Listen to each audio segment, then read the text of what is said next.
नमस्कार मित्रों, आप सभी का लॉजिकल सनातन ज्ञान चैनल में स्वागत है। हमारे कई मित्र विभिन्न प्रश्न करते रहते हैं। उसी श्रृंखला में एक प्रश्न हमारे मित्र आगरा के श्री शर्मा जी ने किया है। मैं वो प्रश्न आपको सुनाता हूँ, उसके पश्चात उस पर चर्चा करेंगे। बहुत ही सुंदर वीडियो। मैं निशब्द हूँ। किन शब्दों से मुझे इसमें इसका मान मर्यादा सम्मान करना चाहिए, मैं स्वयं क्षमा प्रार्थी हूँ। पर मेरा आदरणीय से एक निवेदन है, जिसको एक अन्य रूप में प्रश्न भी कह सकते हैं। मेरी तो नहीं इतनी वो है कि मैं आपसे प्रश्न कर सकूं। आदरणीय, ये साक्षात्कार किस तरह से हो सकता है? जैसे देवी देवताओं की पूजा पाठ करने के बाद में आदमी को साक्षात्कार होता है, वो कैसे होता है? उसका क्या उद्देश्य है, कैसे तरीका है उसका? मैं आदरणीय माननीय जी इच्छुक हूँ इस चीज का कि किसी तरह से मुझे इसका मार्गदर्शन दिया जाए। जी, बहुत अच्छा प्रश्न है। और ये जिज्ञासा, ये उत्सुकता, ये कौतूहल लगभग हर एक आस्तिक के विषय में, जो पूजा पाठ करता है, मंदिर जाता है और जो सनातन को कुछ थोड़ा बहुत समझ लेता है।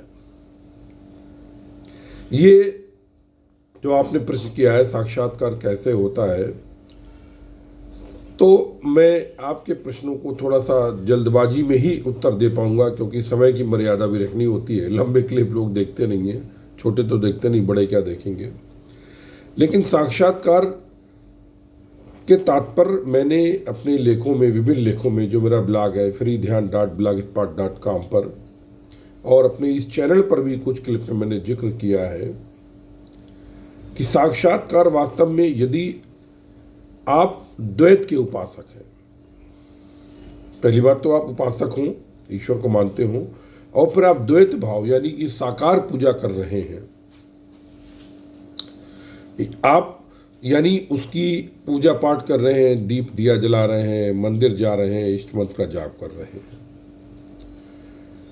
तो साकार जो मानने वाले हैं, द्वैत को मानने वाले हैं, और जो द्वैत के माध्यम से अंतर्मुखी हुए हैं, उनके लिए साक्षात्कार का अर्थ होता है ईश्वर के दर्शन। आप जिस देव की मंत्र जप कर रहे हैं, इष्ट है जो आपका, वो आपको आकर के दर्शन देता है। और ये बात सत्य है कि वो दर्शन देता है, इसमें कोई संदेह नहीं है। वो दर्शन देता था, देता है और देता रहेगा। जो अद्वैत के मानने वाले हैं, निराकार के मानने वाले हैं, उन लोगों को जो साक्षात्कार होता है वास्तव में, वो एक तरीके से ज्योति के दर्शन होते हैं। उनको ज्योति के दर्शन होते हैं। निराकार की आराधना करने वाले, उनको कभी किसी देव के दर्शन नहीं होते हैं, उनको ज्योति के दर्शन होते हैं। लेकिन साकार की आराधना करने वाले को ज्योति के भी दर्शन हो सकते हैं और अपने इष्ट के दर्शन भी हो सकते हैं। ये कुछ हद तक एक साक्षात्कार है। इसके आगे क्या होता है? इसके आगे जब आपका इष्ट, आप जो भी कर रहे हैं, वो चाहता है तो आपको वो दीक्षा भी दे सकता है। आपको यदि छू लेता है वो साकार, तो आपकी देव दीक्षा हो जाती है। देव दीक्षा होती है ये। इसके बाद वो आपको वेद महावाक्यों के अनुभव करा देता है। वो जो देव वेद महावाक्य अनुभव होते हैं, जो 4 वेद महावाक्य एक सार वाक्य है, वो मैंने अपनी चर्चाओं में पहले बताया है, वो कहलाता है आत्म साक्षात्कार। वो कहलाता है योग। आत्मा में परमात्मा की एकात्मकता का अनुभव। आपने उसको देखा तो आंखों से देखा, वाहिक ने वाहिक को देखा, और वो बहुत कुछ आपके मंत्र जप पर, आपके भावों पर भी निर्भर करता है। लेकिन आपको जब अंदर से अनुभूति हो जाती है, आत्मा में परमात्मा की एकात्मकता का अनुभव हो जाता है, तब योग होता है। यानी साक्षात्कार, आत्म साक्षात्कार, फिर योग, ये अंतर है। अब ये कैसे करें, इसके लिए मित्रों मैं बार बार आपसे निवेदन करता हूँ। कलयुग है, कोई यकीन नहीं करता है, और इस दुनिया में मूर्खों की कमी नहीं है। भगवत गीता का एक श्लोक पढ़ लेते हैं, ज्ञानी हो जाते हैं, श्री कृष्ण पर टिप्पणियाँ करने लगते हैं, राम पर टिप्पणियाँ करने लगते हैं। मंदिर में दिया जला दिया, बस हो गई पूजा, बस इतनी मैं पूजा करता हूँ, वो हो गया। अब उन मूर्खों को कौन बोले कि आध्यात्म का मार्ग इतना छोटा, इतना सरल है भी और नहीं भी है, बड़ी कठिन है राह पनघट की। इसके लिए सचल मन वैज्ञानिक ध्यान विधि का निर्माण किया है। आप ब्लॉग पर देख सकते हैं, मेरे freedhyan.blogspot.com पर देख सकते हैं। मैंने उस पर क्लिप भी डाला है। अपने इष्ट का सतत निरंतर निर्बाध मंत्र जप करते रहें, गुरुओं के चक्कर में ना पड़े। फेसबुक पर शमशान भैरवी, शमशान साधक, अरे बकवास नाम के पैसा कमाने के लिए एक से एक धंधेबाज बैठे हुए हैं, उनके चक्करों में ना पड़े। मेरी पहचान के मित्र हैं, मैं नाम भी बता सकता हूँ, नाम नहीं बताऊंगा, श्री योगेश उनका आगे का नाम है। हमारी परंपरा में उनकी भी दीक्षा हुई थी। कर्जा ले करके उन्होंने अपने गुरु को पैसे दिए थे। उनको उत्सुकता थी, वो बगलामुखी उपासक थे, माँ दुर्गा उपासक थे। अभी मेरे मित्र हैं, कोई व्यक्तिगत फ़ोन करे, मैं फ़ोन नंबर भी दे सकता हूँ, अभी वो संतुष्ट हैं। उन्होंने लोन लेकर, कर्जा ले करके अपने वो उस नकली गुरु को पैसे दिए थे। मैं इसीलिए कहता हूँ, गुरु के चक्कर में ना पड़े। आप अपने इष्ट पर यकीन करें, सतत निरंतर निर्बाध मंत्र करते रहें, सब सचल मन वैज्ञानिक ध्यान विधि के साथ मंत्र जप करते रहें, और आप देखेंगे आपको मंत्र कुछ साल मंत्र जप करना पड़ता है, ज़्यादा नहीं समय लगता है। अगर आप लग करके कुछ 2, 5, 8 साल, 10 साल जाप कर लेते हैं, फिर आप देखेंगे चमत्कारिक परिवर्तन होते हैं, और साक्षात्कार और योग वगैरह की अनुभूतियाँ स्वयं वो देव करा देता है। ये मार्ग लोगों ने कठिन बना रखा है, दुकानदारी के लिए कठिन नहीं है, लेकिन इतना सरल भी नहीं। मतलब ये कठिन इसलिए नहीं है क्योंकि आप चाहें तो कर सकते हैं, और दुर्लभ इसलिए नहीं है कि ये होता है, होता था, होता है, होता रहेगा। आप प्रयास तो कीजिए। आप ईश्वर की शरण में जाते हैं, साहब एक मकान और कर दो, मेरी ये कर दो, मेरा प्रमोशन कर। मेरे मित्र हैं, देवी जी के अच्छे भक्त हैं। मेरा एक्सीडेंट हुआ, मिलने के लिए आए।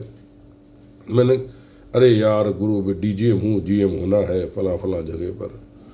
मैंने बोला, तुम देवी जी के भक्त हो, मेरे मित्र हो, क्या बेवकूफ़ी की चीज़ें मांग रहे हो उस माँ से? अरे उससे बोलो कि हे माँ, तेरा सानिध्य मुझे प्राप्त हो, तेरे चरणों में स्थान प्राप्त हो। हे शिव, मुझे तू प्राप्त हो, तुमसे कम मुझे कुछ नहीं चाहिए इस जगत में, मुझे तुम प्राप्त होना चाहिए। मैं तुमको चाहता हूँ, तुम्हारा आशिक हूँ मैं। हे माँ, तेरे चरणों का आशिक हूँ मैं, तेरे पीछे पड़ा रहूँगा, तेरा पल्लू पड़ा रहूँ।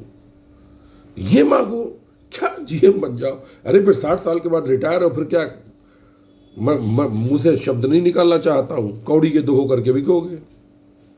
कोई पूछेगा नहीं कि तुम जीएम थे कि एमडी थे कि डायरेक्टर थे कि वो थे कि चेयरमैन थे, क्या थे? कुछ नहीं थे। इसलिए वो चीज़ मांगो जो स्थायी हो। माँ से ज्ञान मांगते हो, ये स्थायी है। अब तुम्हारे यहाँ तो कितना भी पाप हो जाए, हालांकि करने की संभावना कम है, क्योंकि मन में बहुत परिवर्तन आ जाते हैं अपने आप, तो मेरे पे ज्ञान तो बना ही रहेगा।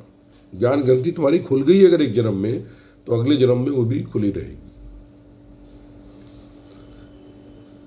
तो इसलिए चिंता करने की आवश्यकता नहीं है। अच्छा, अब दूसरी चीज़ ये बता दूं, दर्शन कैसे होते हैं अक्सर। जब देखो, जब ईश्वर के जो देव दर्शन होते हैं, एक ने और पूछा था, वो उनका भी उत्तर समाहित कर रहा हूँ। इलाहाबाद के एक मित्र ने पूछा था लिख के, मैंने बोला था भाई आप मुझे ऑडियो क्लिप दे दीजिए तो मैं उत्तर दे दूँ क्लिप बना के।